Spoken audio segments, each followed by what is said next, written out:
हिंदुओं के लिए चैत्र का महीना बहुत ही शुभ और पवित्र होता है। इस महीने में माँ दुर्गा के साथ साथ भगवान श्री राम की भी पूजा आराधना की जाती है। आपको बता दें, चैत्र महीने के शुक्ल पक्ष की नवमी तिथि को भगवान श्री राम का जन्मोत्सव यानी कि रामनवमी मनाया जाता है। इस दिन माँ सिद्धिदात्री माता के साथ साथ भगवान श्री राम की विशेष पूजा अर्चना की जाती है। पौराणिक कथा की माने तो भगवान श्री राम, माता सीता और भगवान लक्ष्मण वनवास जा रहे थे। उस वक्त प्रभु श्री राम विश्राम करने के लिए थोड़ी देर रुके। जहाँ भगवान विश्राम कर रहे थे, वहीं पास में एक बुढ़िया रहती थी। भगवान श्री राम, लक्ष्मण और माता सीता उस बुढ़िया के घर गए।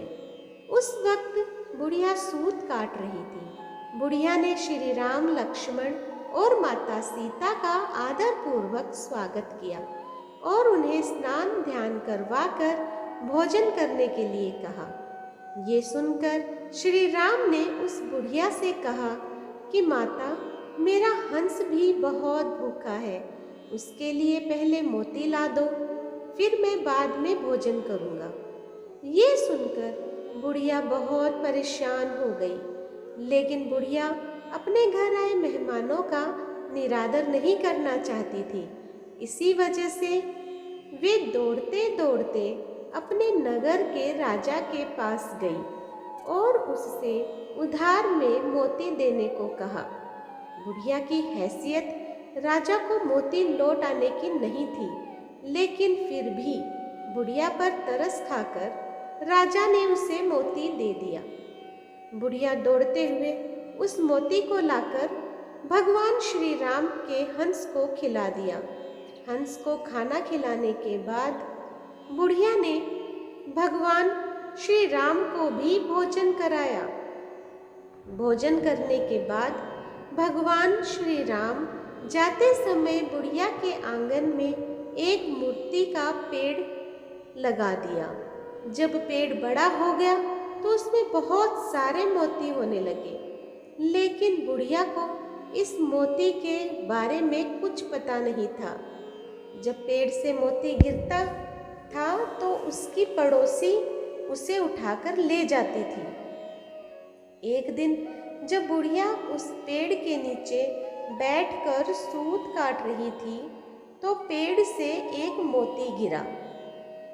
बुढ़िया ने मोती के गिरते ही उसे उठा लिया और उसे राजा के पास ले गई।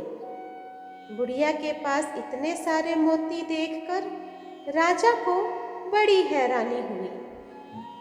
राजा ने बुढ़िया से पूछा कि तुम्हारे पास इतने मोती कहाँ से आए? तब बुढ़िया ने अपने राजा को बताया कि उसके आंगन में एक मोती का पेड़ है। ये सुनकर राजा ने तुरंत उस पेड़ को अपने आंगन में लगवा लिया। लेकिन भगवान श्री राम की कृपा से राजा के आंगन में लगा हुआ मोती का पेड़ में कोई मोती नहीं लगा। मोती की बजाय कांटे लगने लगे। एक दिन उसी पेड़ का एक कांटा रानी के पैर में चुभ गया। रानी के पैर में कांटा चुभने के बाद उन्हें बहुत पीड़ा हुई। वो चिल्लाते चिल्लाते राजा के पास गई। ये देखकर राजा ने उस पेड़ को फिर से बुढ़िया के आंगन में लगवा दिया।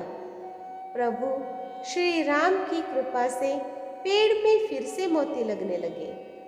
अब जब पेड़ से मोती गिरता, बुढ़िया उसे उठाकर प्रभु के प्रसाद के रूप में सभी को बांट देती थी। तो दोस्तों, आप लोगों को आज की मेरी ये कहानी कैसी लगी मुझे कमेंट बॉक्स में ज़रूर बताइए। जो लोग मेरे चैनल पे नए हैं, प्लीज़ सब्सक्राइब कर दीजिए, लाइक कीजिए और शेयर कीजिए अपने परिवार और दोस्तों में। और मेरा सहयोग कीजिए। धन्यवाद।